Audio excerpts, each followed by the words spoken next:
After 30 minutes of anxious waiting, the conspiracing grandchildren finally saw Susie pull up to the house with Chase and Celia.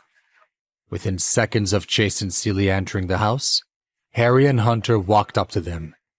Harry placed his arms around Chase in feigned affection and said, "Bro, it's good to see you. It's been a while." Hunter chimed in and said with a cruel laugh, "I guess you've been busy working.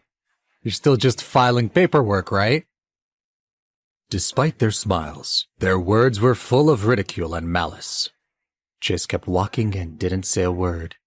He knew they were out to cause trouble, and he didn't want to aggravate the situation. Harry was disappointed with Chase's calm reaction. He was like a cat playing with its food. He lost disinterest if the prey didn't move. What fun was it to taunt Chase, if it wasn't even going to bother him? He tried again. He wasn't ready to let his devilish plans go to waste. "Hey man," he said to Chase. "Are you deaf? We're trying to talk to you." This time Chase was no longer polite. "I don't have time to talk to you guys right now," he said. "Maybe we can catch up later." Harry and Hunter were both stunned. Had they heard him correctly? Who did Chase think he was? "Hey man, who do you think you are?" Harry said angrily. He grabbed Chase's arm to get his attention. "Get lost," said Chase, yanking his arm free.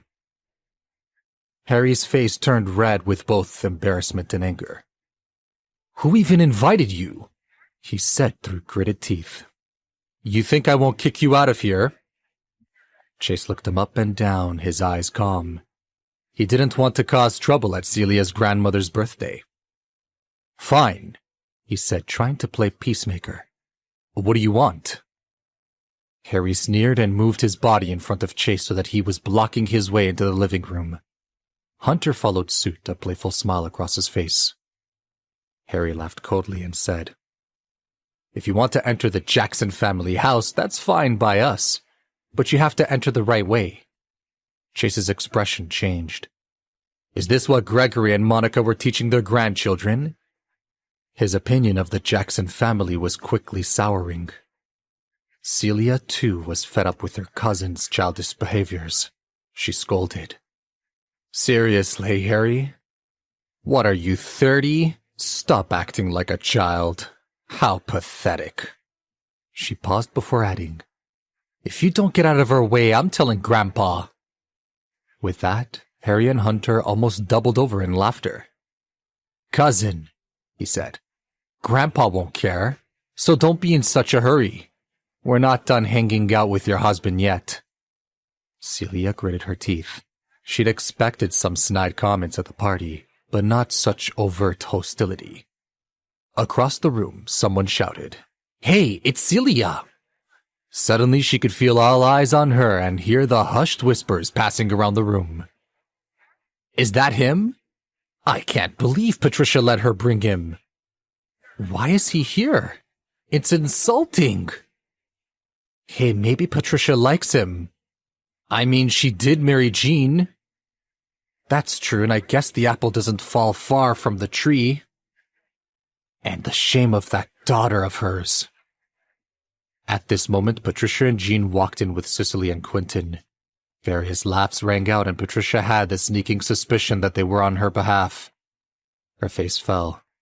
She hadn't even been inside the house for 1 minute, and already her entire family was making a mockery of her. She was devastatingly embarrassed. If Jean hadn't been behind her, she might have made a run for it. Instead, she turned her anger onto Chase. "I told you not to come today," she said rather loudly. "Look what you've done. Everyone is making fun of us." Then she saw Harry, who was still standing in front of Chase, blocking his path. She knew what he was insinuating. She put her hand on Chase's shoulder and pointed at Harry. "Go ahead, then," she said. Harry burst into a fit of laughter. He quickly regained his composure and then stood there proudly, waiting for Chase to get on his hands and knees.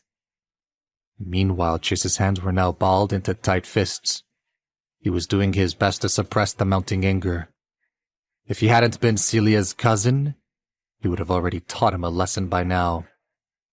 But just because he wasn't about to resort to violence didn't mean that he was going to kneel before him. "Get out of my way," he said fiercely. Harry just laughed and said, "Are you threatening me? That's great." Chase narrowed his eyes and curled his fists even tighter. He felt his body wind up for a punch, but he was interrupted by a voice from the courtyard calling for their attention. Soon, a young woman with short hair walked up to Harry and Hunter and frowned in disgust. "Knock it off, you two. Today is Grandma's 30th birthday. Now's not the time. Come on, let's go." Hunter and Harry turned around obediently and followed her out of the courtyard. But on their way out, they turned around to flash Chase a sinister smile. "This matter's not over," Harry mouthed at Chase. "We'll catch up later." Caitlin was Celia's favorite cousin. The two of them had grown up together and were very close. Apart from being family, she also considered her a very close friend. Caitlin shot Celia a wink and a smile as she led the two boys into the backyard. Though she herself didn't like Chase, she wasn't about to let her cousin be the butt of the joke. Celia was filled with gratitude. Chase, however, was unimpressed with his white knight. He stared at her as she walked away. He then turned to Celia and said, "I didn't need to be rescued." She just shrugged and grabbed his hand. The two of them slowly made their way into the backyard. As they did so, they mostly saw faces filled with contempt and disgust, as if their shame was somehow contagious. She even overheard people talking about them. "Poor Patricia. I can't believe her daughter would disrespect her like that." Their words stabbed into Celia's heart like daggers. Her eyes began to fill with tears, and she wondered if she had made the right decision to bring Chase. Her mother's family was so full of hatred for him. She looked at him with her bloodshot eyes and said, "Love, why don't we just go home?" Chase, on the other hand, didn't care what the crowd was saying about him. He was used to it. In his eyes, they were just a group of status seekers who only knew how to make themselves feel larger and bring them others down. And he knew that there was no surer sign of a person's powerlessness than insulting others, particularly those perceived to be of lower status. He didn't have time for such people.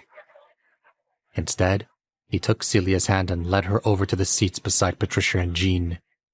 Of course, he would have preferred to sit elsewhere, but the seating was assigned. The Jackson family was famous for their tiered seating arrangements, and no one dared to question it, particularly on the matriarch's birthday. The rules were simple and incredibly hierarchical. At the forefront tables, closest to the house, were those considered to be the most influential, powerful, and well-known of the Jackson family.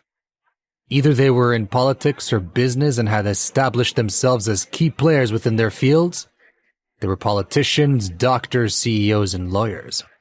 The middle tables, 10 in total, were reserved for those still climbing the ranks within their chosen professions. In rare cases, someone in a non-traditional profession was allowed to sit at these middle tables if their salary hit their required benchmark of $100,000. And finally, the last 10 tables were reserved for the rest of the family and any non-relatives such as neighbors. Chase and Celia's table was extremely special. It was in the back tier, farthest from the house. Wait, that's not the end. You've just had a free taste. Now get the full story on the Pocket FM app, link in description. Check out our next video and playlist, and don't forget to like, share, and subscribe.